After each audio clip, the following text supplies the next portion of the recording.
하나님의 은혜와 평강이 함께하기를 기도드립니다. 오늘도 우리 주님께서 주시는 은혜 가운데 거하고 그 은혜를 누리고 나누는 세상에서 가장 행복한 하루가 되기를 주님의 이름으로 기도합니다. 오늘은 하나님께 쓰임받은 사람 중에서 모세에 대해서 함께 말씀을 묵상하고자 합니다. 모세는 바로의 딸이 건져내어서 학살을 피하게 되었고 바로의 딸, 즉 공주의 아들로 입양하게 되었습니다. 궁에서 40년을 지내면서 비록 히브리인이었지만 애굽의 왕자 신분으로 학문을 배웠던 사람입니다. 이러한 모세가 어느 날 살인을 하게 됩니다. 비록 왕자의 신분이라 할지라도 이 왕자의 신분이었기 때문에 살인을 면할 수가 있었음에도 불구하고 모세의 반대 세력이 왕위를 집권하기 위해서 모세를 죽이고자 꾀하였던 거고, 모세는 이를 피해서 미디안으로 도망을 가게 됩니다. 그곳에서 하나님을 만나 하나님께 쓰임받은 사람이 되어 이스라엘 백성들을 출애굽시키고 가나안 땅까지 인도하는 사명을 받들게 되는 것이 모세의 인생입니다. 어찌되었든 모세는 살인자였습니다. 그러나 하나님은 그러한 모세를 통해서 이스라엘 백성을 구원하시는 놀라운 계획을 진행하셨습니다. 대체 모세의 어떤 모습 때문에 살인을 하고 도망간 그 모세를 하나님께서 선택하셨을까요? 모세는 왜 어떤 모습 때문에 하나님께 쓰임을 받을 수가 있었을까요? 오늘 본문 11절 말씀을 우리 다시 한번 읽어보도록 하겠습니다. 11절 함께 읽겠습니다. 모세가 장성한 후에 한 번은 자기 형제들에게 나가서 그들이 고되게 노동하는 것을 보더니 어떤 애굽 사람이 한 히브리 사람 곧 자기 형제를 치는 것을 본지라. 아멘. 모세는 애굽의 왕자였지만 히브리 민족이었고 그의 어머니 밑에서 자랐기 때문에 히브리인의 사고를 지니고 살았습니다. 그래서 그는 때때로 히브리 민족들의 상황을 살펴보기 위해서 정찰을 나갔었습니다. 그러던 중 어떤 애굽 사람이 히브리인을 치는 것을 보았고 그를 쳐 죽여 살인자가 되었습니다. 그런데 여기서 사용된 그들이 고되게 노동하는 것을 보더니에서 이 보다라는 단어는 단순히 모세가 노동의 현장을 보았다라는 의미를 갖고 있는 것이 아닙니다. 여기서 사용된 보더니라는 단어는 성경에서는 종종 하나님의 관점에서 무엇을 파악할 때 사용되었고 또는 믿음의 눈으로 어떠한 것을 이해할 때 사용되었고 또 하나님으로부터 선지자들이 말씀을 받아들일 때 취하는 태도를 표현할 때 사용되었다라는 것입니다. 쉽게 말해서 모세가 자기 민족들이 고되게 노동하는 것을 보았다 해서 이 보다라는 것은 모세의 시각으로 그 현장을 바라본 것이 아니라 하나님의 관점으로 하나님의 관점에서 그 현장을 파악하는 그러한 눈으로 히브리 민족을 바라보게 되었다라는 뜻입니다. 바로 이러한 모습 때문에 모세가 하나님께 쓰임받을 수 있었던 것이 아닐까요? 이 이후에 23절부터 말씀해 보면은 이스라엘 자손들이 고통에 부르짖었고 하나님께서 그 소리를 들으셨고 3장에서는 하나님께서는 고통을 보고 부르짖음을 듣고 근심을 알고 모세를 보낸다라고 말씀하셨습니다. 하나님의 관점에서 세상을 바라보는 시각, 그 시각 때문에 모세는 하나님께 선택함을 받게 되었고 하나님이 계획하신 구원의 길을 걸어가게 되었다는 뜻입니다.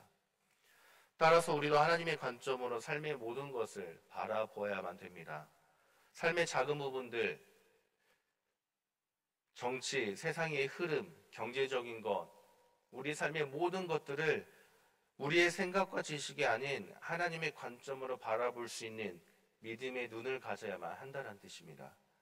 때로는 세상의 기준으로 이해할 수 없는 상황에 처해 있지만 그럼에도 불구하고 그 가운데 분명하게 우리에게 말씀하고 계시는 하나님의 뜻을 발견할 수 있어야만 하는 것입니다. 그렇게 모든 것을 하나님의 관점으로 바라볼 수 있을 때 하나님께서는 우리를 선택하셔서 모세처럼 가정을 구원하고 나라를 구원하고 세상을 구원하는 하나님의 놀라운 사람으로 쓰임받을 수 있다는 사실을 믿으시기를 바랍니다. 그런데 중요한 것은 하나님의 관점으로 바라보아도 그 방법은 사람의 방법이 아니라 하나님의 방법을 선택해야 한다는 뜻입니다. 11절에서 모세는 하나님의 관점으로 히브리 민족들이 고되게 노동하는 것을 보았습니다. 그것은 모세의 시각이 아니라 하나님의 시각입니다. 그러던 중 애굽 사람이 히브리 사람을 치는 것을 보았고 12절에서 모세는 좌우를 살펴 사람이 없음을 보고 애굽 사람을 쳐 죽이게 되었다라고 말씀하고 있습니다. 12절에서 좌우를 살펴 사람이 없는 것을 보았다라고 할 때 이 보았다라는 것은 앞서 11절에서 고되게 노동하는 것을 보았다. 하나님의 관점을 바라본 모세의 시각과는 전혀 반대의 뜻을 사용하고 있습니다. 12절에 보았다라는 이 단어는 사람을 의식해서 주위를 살펴보았다라는 뜻으로 성경에서는 하나님을 의식하지 않고 바라보는 것을 말하고 있습니다.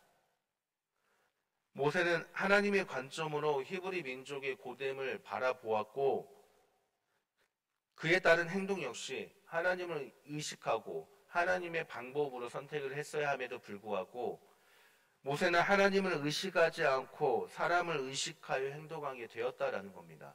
그리고 그 결과가 바로 살인으로 이어지게 되었다라고 성경은 우리에게 말씀하고 있습니다. 하나님의 관점으로 세상을 바라보고 하나님의 관점으로 우리의 삶을 바라보았다면 당연히 하나님의 방법으로 우리의 삶을 선택하고 행동해야만 하는 것입니다.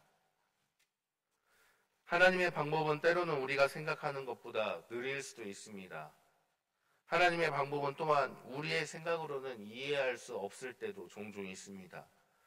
그럼에도 불구하고 우리는 사람의 방법을 선택하여 행동하기보다는 하나님의 방법을 선택해야만 합니다. 왜냐하면 우리는 하나님께서 창조하신 피조물이기 때문입니다.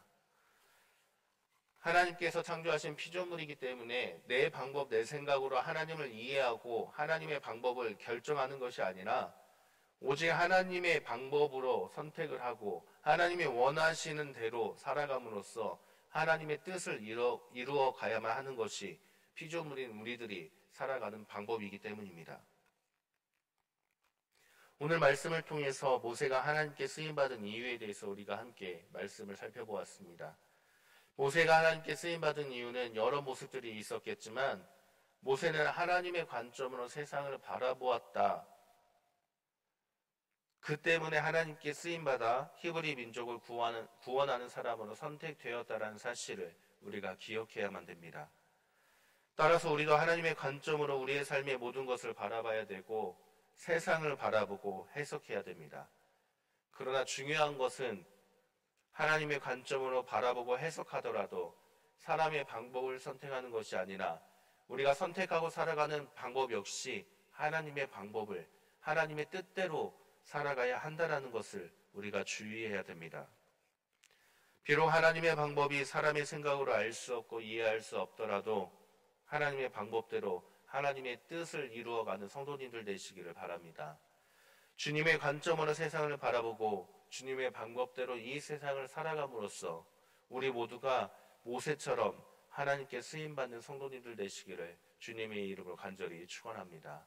함께 기도합니다. 하나님 감사드립니다. 오늘도 주님의 말씀을 듣습니다. 주님, 이스라엘 백성을 구원하는 사람으로 선택받은 모세처럼 우리 모두가 주님께 쓰임받아서 주님의 나라를 이루며 주님의 뜻을 이루는 주님의 사람들이 되기를 원합니다. 우리 삶의 모든 것을 주님의 관점으로 바라보고 해석하게 하옵시고 더 나아가 우리의 삶의 모든 것을 선택하고 결정하고 나아갈 때마다 우리의 방법이 아닌 하나님의 방법으로 살아가는 우리들이 되게 하여 주옵소서. 예수 그리스도의 이름으로 기도드립니다.